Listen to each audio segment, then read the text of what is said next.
Welcome to Beyond the Loss.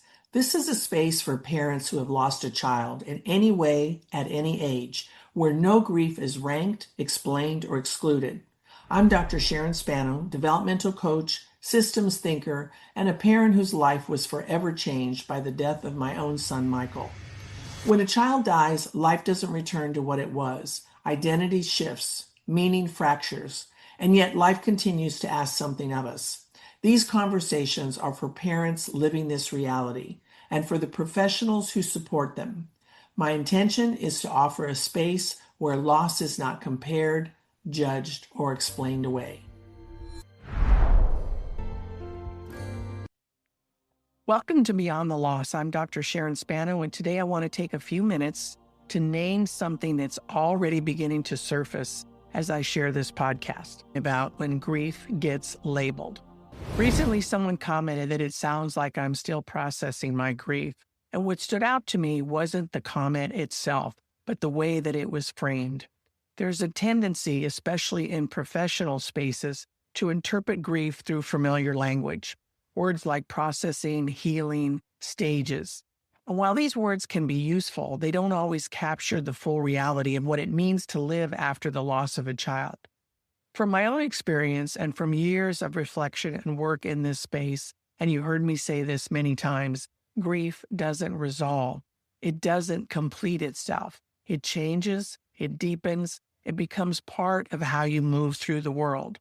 There are moments, even years later, and I can attest to this after 18 years having passed since my son Michael died, where something surfaces in a way that is just as real, just as present as it was in those first early days, weeks, or months.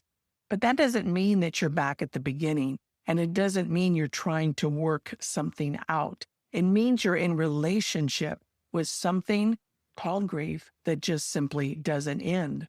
So yes, I am still in relationship with my grief, although that relationship has changed throughout the years. That will always be true. But this podcast, and I want to be careful in how I say this, is not about my processing something in real time. It's grounded in lived experience and in years of reflection, study, and integration around what happens to identity, relationships, and systems after such a profound loss. And I also want to name something else that's beginning to happen. I've had a few other people who have listened to the podcast offer me condolences or say things like, hang in there. And I understand where that comes from, and I appreciate the need to express such kindness, and I'm grateful for it. It's a natural human response when we hear about the loss of a child. But I want to gently clarify something. This space is not about me in that way. I have done the work. My lived experience is part of what informs this work, this podcast, if you will, but it's not something I'm sharing here to be held, comforted, or responded to. It's being used in service of something much larger. I want to help us name patterns. I want to bring language to experiences that many parents are already living, but don't always have words for. So if you feel the instinct to offer comfort to me personally, I would simply invite you to pause and consider this. What might it be like to listen, not for how to respond, but for what is being revealed? Because again, this space is less about supporting me as an individual and more about understanding something that exists across many lives. And as I've repeatedly stated, there is a difference between being in the immediacy of grief and speaking from a place where that experience has had time to unfold. And again, that distinction matters greatly. My intention here then is not about seeking sympathy on my own behalf. I speak from the integration of time, and in doing so, hope to open the conversation and perhaps even offer hope to those parents in the earlier stages of their grief. With that premise in mind, I ask you to remember that this space, again, is not about my need to work something out publicly. It's about naming what many people are already living and yet don't have the language for. I cannot say that enough.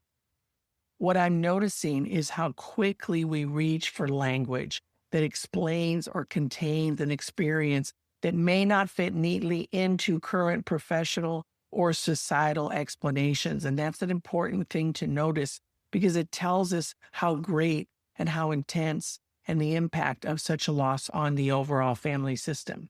And when that happens, when we find ourselves wanting to fit it into a neat little box, we can unintentionally reduce something that is far more complex. And I can tell you from experience, it is very hurtful to parents when that happens. From a systems perspective, which is where I live most of the time, I know that it makes sense because professionals are trained to assess, thank God for that, to categorize and to respond. And we need those professionals to help us make sense of those things, particularly in the early stages. But again, not everything can or should be categorized so quickly, particularly when we don't know the circumstances of what the person has experienced. Especially something that fundamentally disrupts identity. Because again, the parents themselves often don't even realize that is a big part of their learning and growth experience and the experience of grief. So if you're listening as a professional, I would simply again invite you to notice, where might you be interpreting this through what you already know? And what might open up for you in your practice if you allow the experience to be what it is, without needing to define it too quickly. So again, this podcast is grounded in my lived experience, plus my many years exploring the nuanced complexities of human life and the multiple disruptions that occur within those lives. I am not personally at the center of this body of work, but I do hope to offer up a space where we can explore together that which informs a deeper understanding of what it means to live after the loss of a child. And perhaps part of that work is allowing space for experiences that don't fit neatly into language. I've been talking a lot about language in these first few episodes because they do inform how we experience this particular path of grief. Not everything needs to be labeled, though we try very hard to do that. Not everything needs or can be resolved. Some things are meant to be lived and understood over time. So before we close, I want to offer you something simple as I try to do every week to carry with you. Again, we're not trying to change anything. We're just trying to notice and develop more awareness. So this week's patterns to practice is, as you might imagine, about noticing any need to label grief. Over the next few days, see if you can begin to notice your own relationship to language, whether you're a parent or a professional. Not just what you say out loud, but what happens internally when you're about to say something or when you hear something. Notice when you feel the urge to explain your experience, when you reach for words that don't quite fit, when you feel the need to make something make sense or to close the awkwardness. And also notice when you feel the impulse to interpret someone else's experience, to define it, to respond to it, to make it more understandable. I'm not asking you to stop yourself, just notice it. And in those moments, you might ask yourself, what if I didn't need to name this right away? What if I could let this experience just exist? What if I could just be without defining it? Where in your life are you being asked to understand something beyond what you already know, before it's ready to even perhaps be understood? Because sometimes the first step toward a deeper kind of understanding is not finding the right words, but allowing the experience to be exactly what it is.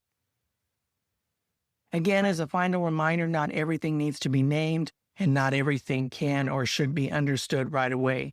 Some experiences ask more of us. They ask us to stay present and let understanding unfold over time.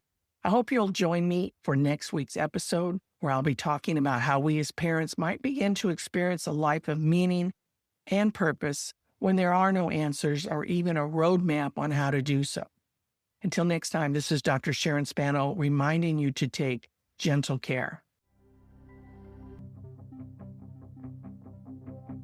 Thank you for spending this time with me. If this conversation stirred something for you, you don't need to make sense of it right away. There's no timeline for understanding and no right way to carry what remains. Beyond the Loss exists to honor parents who've lost a son or daughter and all the complexity that this implies, and to support the professionals who walk alongside them without comparison, judgment, or explanation. Wherever you are in the long after, you are not required to arrive anywhere else. Until next time, take gentle care.